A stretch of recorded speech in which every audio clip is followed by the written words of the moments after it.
Hey there YouTube, Dubs Rider here, and I wanted to do a vlog today about getting started in motovlogging. What are some of the things that you want to look for, some of the things that you want to watch out, some different things that might shave some time off getting started, and you know, anybody that's thinking about doing this for themselves, you know, help them kind of shave some time off. I know for myself, I was pretty frustrated when I first started. I didn't have any idea about video editing, and I didn't know what I needed, so I went through tons of different programs, and you know, getting a vlog posted, you know, took what seemed like hours. I think the other night in the last vlog that I posted, my wife's like, you really have that down, like to a science as to how I actually put together a video and export it and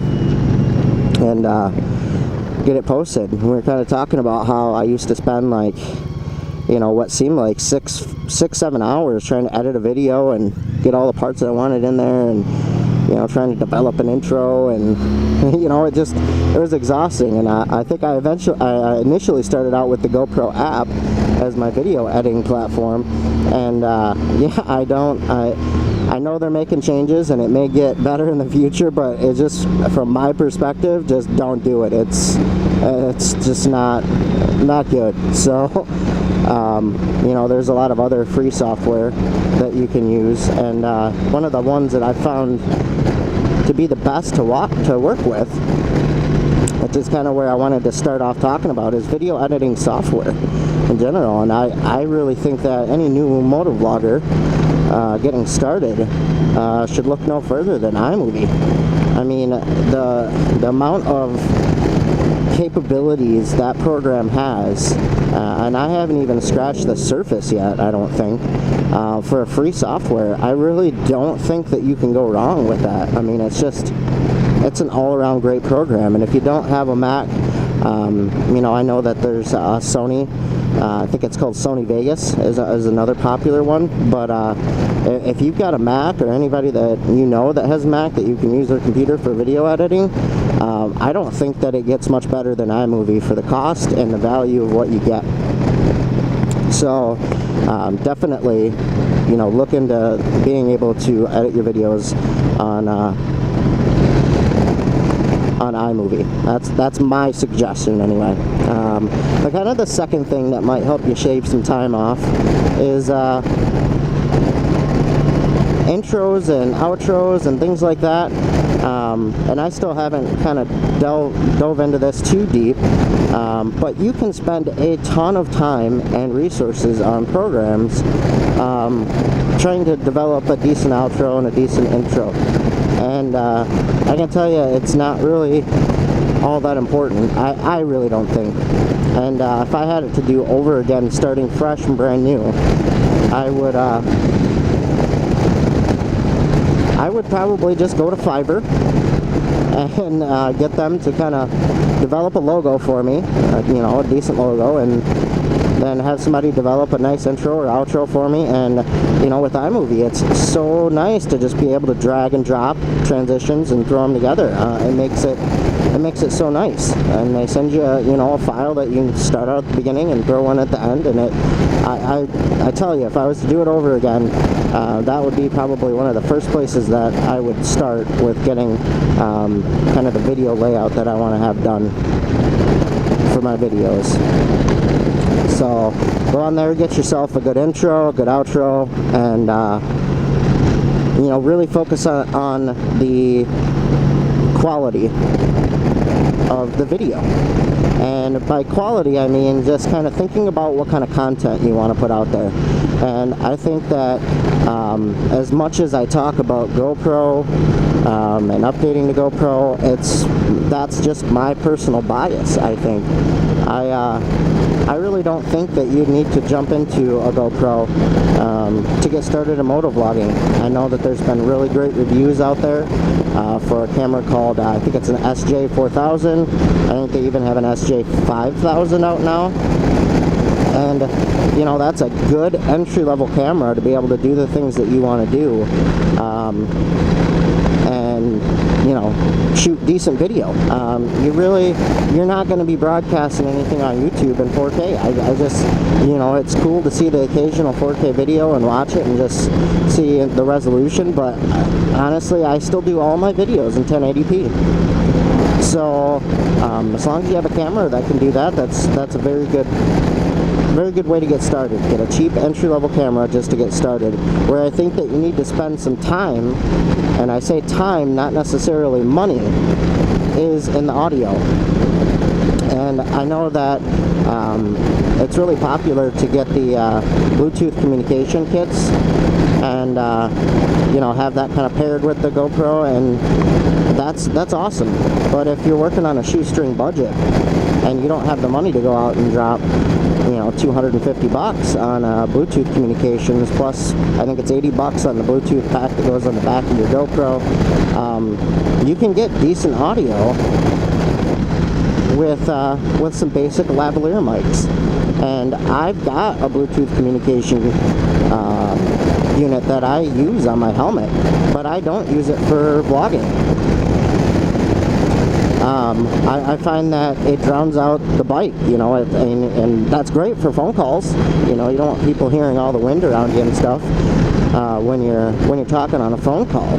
But on a vlog, I like to have a little bit of wind. I like to have the bike sound in there, and it comes through so much better on a lav mic, I think. I think that, you know, spending some time figuring out where you want to route it in your helmet to get the best placement, and I'll be honest, I am still playing with that to try to get better audio in my videos. I'm still not quite happy with my audio, so if you try and it doesn't come out the way you want, don't be afraid to kind of move placements and continue to try. So my suggestion, go on Amazon. I think Neewear sells a pack of 6 lavs for like $9.99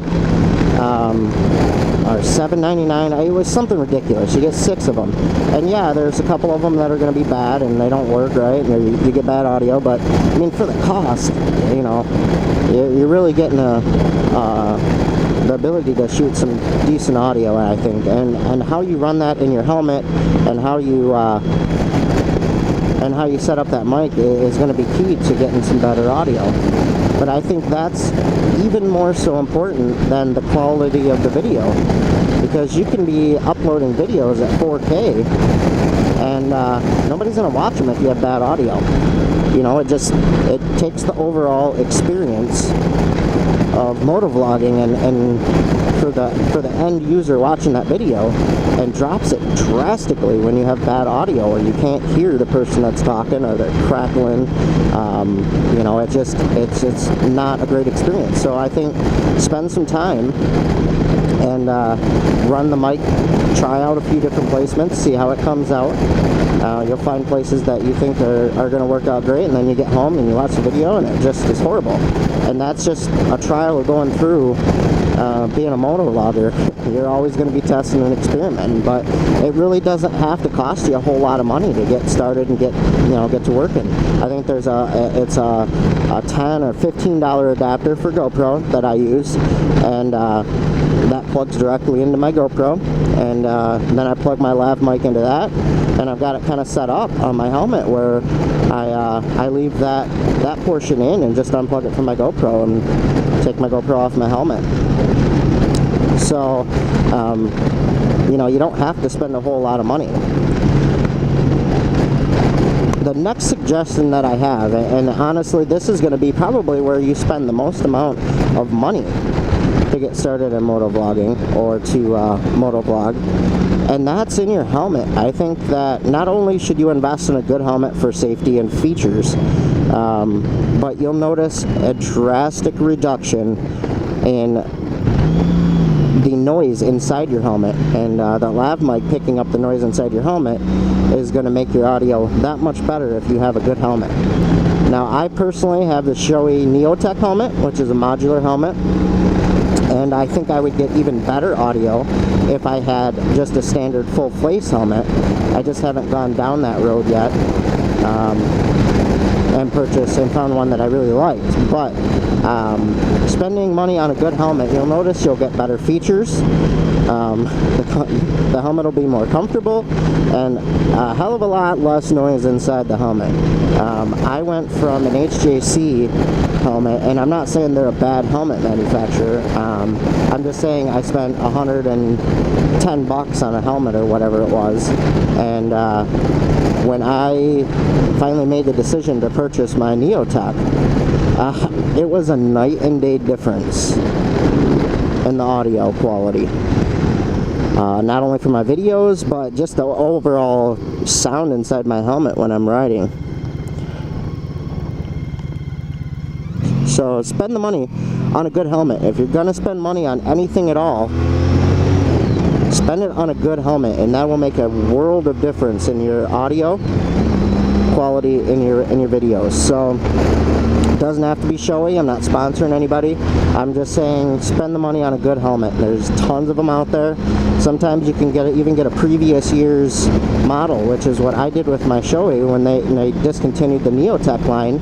I found it on a closeout, and yeah, it was more than my HJC, but you know, for the quality of the helmet that you're getting, it's a no-brainer to me. So definitely spend your money there. The next thing that you have to think about is your video placement on your helmet. So where are you going to mount your camera, and where you're going to do your vlogging from? And there's two distinct places that I've noticed that 95% of us motovloggers mount our cameras, and that's either on the direct left side of your helmet, so left or right side of the helmet, or directly under the chin bar, or right around the chin bar of your helmet. And I think it's kind of a personal preference. When I'm looking back on my videos, and a lot of the videos that I shoot, I just shoot for myself personally, just to have, you know, video storage, or be able to go back and review areas that I've traveled with my bike. And so I like the first person perspective, you know, where my head looks. I see, you know, I see whatever I'm directly looking at, and you know, that's just my personal preference for the videos that I like to watch, where the camera's placed on their helmet. So, but again, some of the biggest motovloggers out there mount them on the side of their helmets, and it gives you, again, on a high level perspective. You know, and it gives you, I would think, a little bit less resistance. I'm not quite sure how that all works out, but you know, it really comes down to personal preference. So to kind of recap everything, I think, you're probably going to spend about $25 on mounts. So whatever camera you get, mounting it to your helmet, you're probably going to spend $25 on your helmet. So first thing, free software with iMovie, definitely do it. Fiverr, spend $15 there, get yourself a good outro, intro, and a decent logo. Spend another $10 on mics. I think the SJ4000 right now is going for right around $80 to $100, and there's a couple different versions you can get. So, you know, you're into motovlogging for about $115 right now, somewhere around there. $20 on mounts, so $135, and then just the cost of your helmet. And like I said, don't cheap out on your helmet. It will make an incredible difference in not only your ride from a sanity standpoint, but your audio and your videos. It'll make an incredible difference too. So you know, those can vary and go up and down in prices depending on what you're looking at, so I can't really give you a cost there, but for a decent motovlogging package, I wouldn't say that there's any reason you need to spend more than $150 to kind of get all the stuff that you need to you know, get started. So yeah, I'm gonna probably post some links to some of the stuff that I purchased for motovlogging, and maybe some of the mounts and mics and stuff. So if anybody's interested in getting going motovlogging, definitely check out some of those links. and I think they're, I'd love to hear what other motovloggers out there, have for their kits and packages, because I guarantee you once you get started it's addictive, and you'll feel bad when you don't motovlog for a little while, or vlog for a little while anyway. So yeah, please like and subscribe, guys. All my social media links will be below, so if you want to check me out on social media or send me an email or a message, I love hearing from you guys. So until next time, guys, ride safe.